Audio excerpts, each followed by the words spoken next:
Téléspectateurs du Le 360, nous sommes aujourd'hui à Abidjan pour débattre de la candidature du Maroc à la CEDEAO. Après l'étape de Dakar, c'est aujourd'hui en Côte d'Ivoire que des chercheurs, des hommes politiques, des intellectuels vont débattre des enjeux de cette candidature.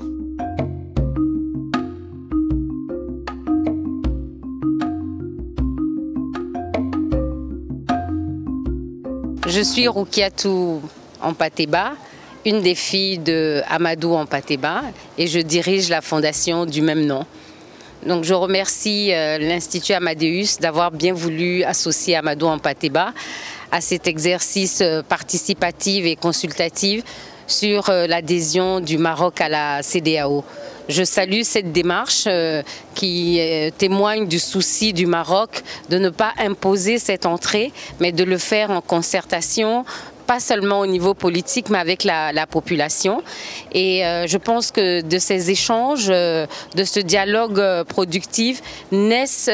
toute la lumière qui extompe le pénombre de malentendus sur les prétentions réelles du Maroc et qui nous permettent de savoir qu'elle n'est pas forcément l'image qu'on lui accole. Mais c'est dans la volonté, ça s'inscrit dans le sillon tracé déjà par les devanciers, dont le roi Hassan II, qui s'est vraiment battu, non seulement pour cette libération africaine, pour l'émancipation, et aujourd'hui, que cette démarche se poursuive à travers une adhésion du Maroc qui est dans une vision gagnant-gagnant pour l'Afrique.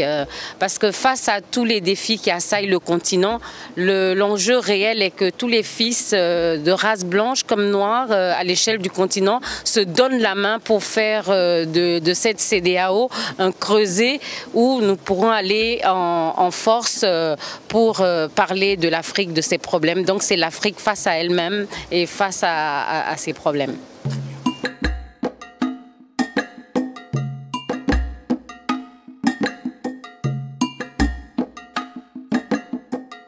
Par rapport à la position des acteurs non étatiques sur cette question,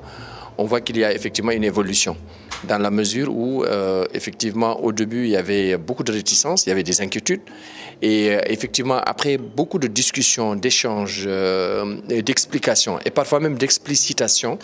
de l'objet qui nous réunit, les acteurs arrivent progressivement à se comprendre mutuellement et je crois que ça c'est un point extrêmement important.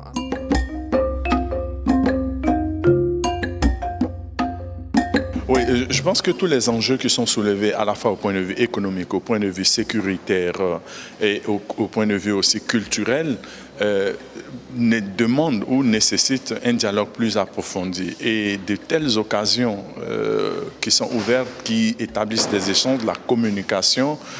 permet de dissiper progressivement toutes ces inquiétudes et tout, je pourrais dire, ces appréhensions. Donc il serait vraiment très important qu'effectivement que le dialogue prévale, qu'il soit l'instrument à partir duquel il y ait une co-construction de cette adhésion à l'espace CEDEAO.